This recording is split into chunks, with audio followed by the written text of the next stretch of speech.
नमस्कार दोस्तों। पिछले एपिसोड में हमने देखा कि जिनू ने अपनी पुनर्मूल्यांकन परीक्षा दी ताकि उसकी रैंक अपडेट हो सके, लेकिन सिस्टम में एक त्रुटि आ गई। इस कारण हंटर मुख्यालय ने उपकरण तैयार करने के लिए 3 दिनों का समय लिया, लेकिन ये केवल एक बहाना था ताकि चेयरमैन गो गुनही किसी भी गिल्ड से पहले एस रैंक हंटर से मिल सके। उनका उद्देश्य था कि वे जिन वू को अपने लिए काम करने के लिए मना सके। दरअसल हंटर गिल्ड्स गेट्स और मॉन्स्टर्स को संभालती है, जबकि हंटर एसोसिएशन खतरनाक हंटर्स पर नजर रखती है। लेकिन जिन वू ने दृढ़ता से इनकार कर दिया, क्योंकि उसका लक्ष्य केवल लड़कर खुद को और मजबूत बनाना था। डेमन कैसल के इस स्तर को क्लियर करना कठिन था, इसलिए जिन वू ने एक अच्छे गियर को प्राप्त करने के बारे में सोचा, लेकिन उसके पास पैसे की कमी थी। अपनी मैजिक ऑर्ब को बेचना खतरनाक साबित हो सकता था, क्योंकि ये लोगों का ध्यान आकर्षित कर सकता था, जैसे पहले ईयरिंग के मामले में हुआ था। इसलिए जिन वू ने एक नई योजना बनाई। वो खुद को एक माइनिंग टीम के वर्कर के रूप में छुपाकर एक उच्च स्तरीय गेट में प्रवेश करने का रिकॉर्ड बनाएगा। गेट के अंदर उसने चोई जोंगिन को देखा, जो बिना किसी नुकसान के मॉन्स्टर्स की एक पूरी लहर को समाप्त कर चुका था। लेकिन उसने बॉस चेंबर को छोड़ दिया ताकि माइनिंग टीम मैजिक क्रिस्टल इकट्ठा कर सके। जिन वू ने बॉस की झलक पाने के लिए दोपहर के भोजन के समय खुद को माइनिंग टीम के साथ व्यस्त दिखाने की योजना बनाई। जैसे ही वो अंदर जाने वाला था, शाहे ने उसे पकड़ लिया। उसने बहाना बनाया कि वो अपनी टीम से बिछड़ गया था, लेकिन वो शाहे से प्रभावित हुआ, क्योंकि वो उसे तब तक महसूस नहीं कर पाया था जब तक कि उसने बात नहीं की। इस बीच चाहेन के लिए यह पल पहली नजर का प्यार बन गया, क्योंकि उसे जिन वू की गंध बहुत अच्छी लगी। उसने उसका रैंक पूछा, और जब उसे पता चला कि वह एक ई रैंक हंटर है, तो उसने खुद को संभाल लिया और उसे सावधान रहने के लिए कहा।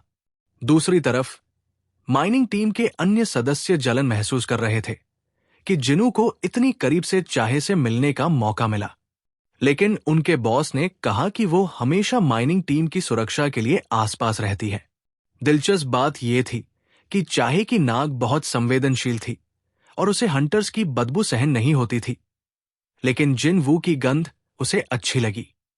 ये याद दिलाने के लिए पर्याप्त था कि पहले एल्फ भी कह चुका था कि वो अलग है।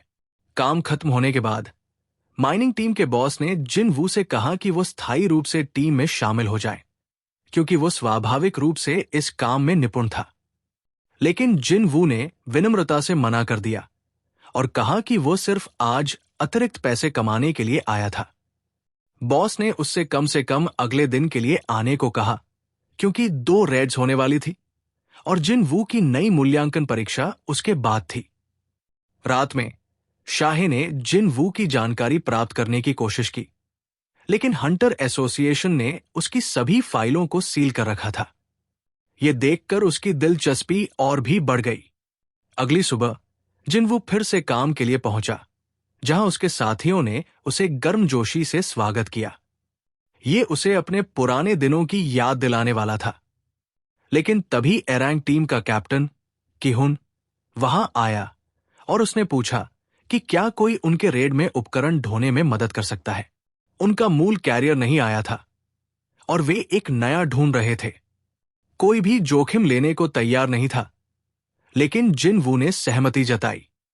ये गेट पिछले वाले की तुलना में बड़ा था, लेकिन इसमें जादुई ऊर्जा कम थी। इसलिए हंटर गिल्ड ने अपनी बी टीम भेजी थी, जिसमें 6 ए रैंक और 3 बी रैंक हंटर्स थे। जैसे ही वे गेट के अंदर गए, जिन वू को एक अजीब सा अनुभव हुआ, जैसे उसने पहले भी ये जगह देखी हो। तभी टीम की एक लड़की ने उसे आश्वस्त किया कि यदि वह उनके साथ रहेगा तो उसे कुछ नहीं होगा। जैसे ही वे अंदर बढ़े, उन पर डेमन हाउंड्स ने हमला कर दिया। ये अजीब था, क्योंकि ये प्राणी आमतौर पर सी रैंक गेट्स में पाए जाते थे। जिन वू ने उनके गले में कॉलर देखा, जिससे पता चला कि वे उच्च स्तरीय ऑक्स द्वारा प्रशिक्षित किए गए थे। उनकी शक्ति इतनी अधिक थी कि उन्होंने कैप्टन किहुन की शील्ड को तोड़ दिया और टैंक्स की टॉन्ट स्किल भी उन पर बेअसर थी। उनकी जादू प्रतिरोध क्षमता इतनी अधिक थी कि यहां तक कि मैजेस भी उन्हें संभालने में असमर्थ थे। टीम मुश्किल से लड़ाई संभाल रही थी। एक और किहुन को एहसास हो गया कि वे इन उच्च स्तरीय दुश्मनों के लिए तैयार नहीं थे। तभी एक हंटर की जान जाने ही वाली थी कि जिन वू ने टेलीकिनेसिस का उपयोग करके एक और को चीर कर रख दिया। वो अपनी स्टील्थ क्षमता का उपयोग करके छुपकर टीम की मदद करता रहा, जिससे लड़ाई काफी आसान हो गई। हालांकि कैप्टन को यह अजीब लगा कि अचानक उनकी स्थिति बेहतर कैसे हो गई। लेकिन लड़ाई अभी खत्म नहीं हुई थी। अचानक गेट बंद हो गया और जादुई बाधा बन गई। मैजिस ने इसे हटाने की कोशिश की, लेकिन इसके बजाय वे गंभीर रूप से घायल हो गए और खून की उल्टी करने लगे। तभी उनके सामने 50 उच्च स्तरीय ऑक्स प्रकट हुए। उनके नेता ने उनसे संपर्क किया और उन्हें अपने बॉस से मिलने को कहा। कैप्टन किहोन के पास कोई और विकल्प नहीं था, इसलिए उसने सहमति जताई। टीम की हीलर ने जिन वू से कहा कि यदि वे बच न सकें तो वो उसके परिवार को उनकी अंतिम इच्छा पहुंचा दे। वे सभी बॉस चेंबर में गए, जहां हजारों उच्च स्तरीय ऑर्क्स मौजूद थे। उधर चा हेन भी जिन वू को खोजने के लिए वहां पहुंच चुकी थी। लेकिन हमारे इस एपिसोड का अंत यही होता है। आगे क्या होगा जानने के लिए जुड़े रहिए और हमारे चैनल को सब्सक्राइब करें। घंटी के आइकन को दबाना न भूलें ताकि आपको अगला अपडेट सबसे पहले मिले। तब तक अपना ख्याल रखें।